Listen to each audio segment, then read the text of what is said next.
लग्नाचे दागिने म्हणजे श्रीमंत पेशवाई दागिने. नाशिकचे सुप्रसिद्ध सराफ मयूर अलंकार सराफ.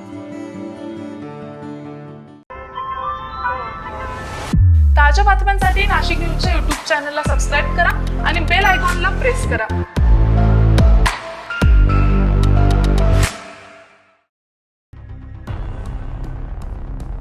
नाशिक विधान परिषद निवडणुकीच्या पार्श्वभूमीवर आता रिसॉर्ट पॉलिटिक्स रंगात आली आहे. उमेदवारी निश्चिती आणि माघारीवरून रंगलेल्या नाट्यानंतर आता नगरसेवकांची फाटाफूट टाळण्यासाठी महायुतीनं मोठा निर्णय घेतलाय.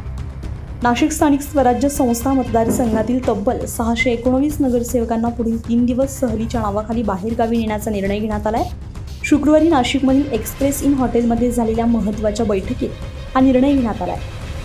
या बैठकीला शिक्षण मंत्री दादा भुसे आणि मंत्री नरहरी झिरवाळ यांच्या अध्यक्षतेखाली भाजपा आणि शिवसेना आणि राष्ट्रवादी काँग्रेसच्या पदाधिकाऱ्यांची उपस्थिती होती.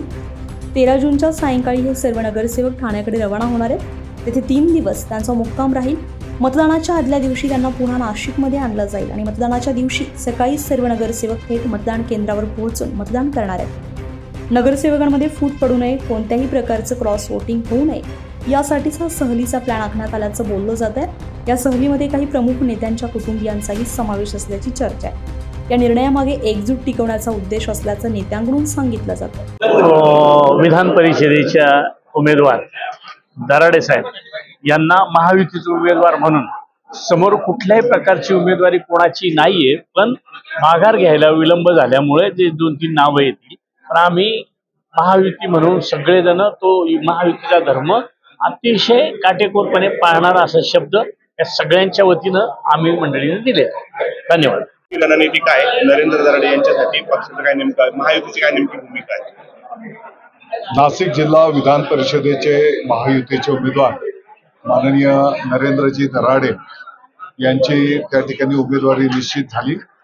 पाठीमागच्याच काळामध्ये परंतु काही गैरसमज किंतु परंतु होते आणि आपण बघितलं असेल तर माननीय मुख्यमंत्री महोदय देवेंद्रजी फडणवीस साहेब, माननीय उपमुख्यमंत्री महोदय एकनाथजी शिंदे साहेब, आदरणीय सुनीत्राताई पवार साहेब यांच्या आदेशानुसार माननीय गिरीशजी महाजन साहेब मंत्री महोदय यांच्या नेतृत्वाखाली ते गैरसमज त्या ठिकाणी दूर झाले. माननीय गोकुळजी गीते, माननीय प्रसादजी हिरे यांनी त्या ठिकाणी माघार घेतली. आपण सगळ्यांनी बघितलेलं आहे.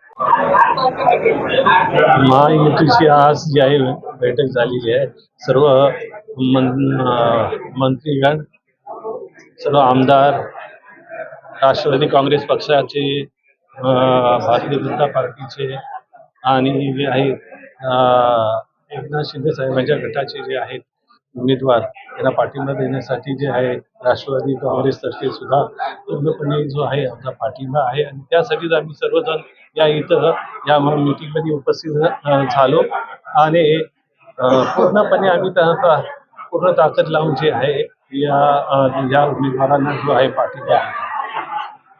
एकूणच निवडणुकीपूर्वीचं हे रिसॉर्ट पॉलिटिक्स आता नाशिकमध्येही पाहायला मिळत आहे. मतदानाच्या दिवशी याचा निकालावर नेमका काय परिणाम होतोय हे पाहणं महत्त्वाचं ठरणार आहे. संजय परमार, नाशिक न्यूज, नाशिक. ताज्या बातम्यांसाठी नाशिक न्यूजच्या YouTube चॅनलला सबस्क्राईब करा आणि बेल आयकॉनला प्रेस करा.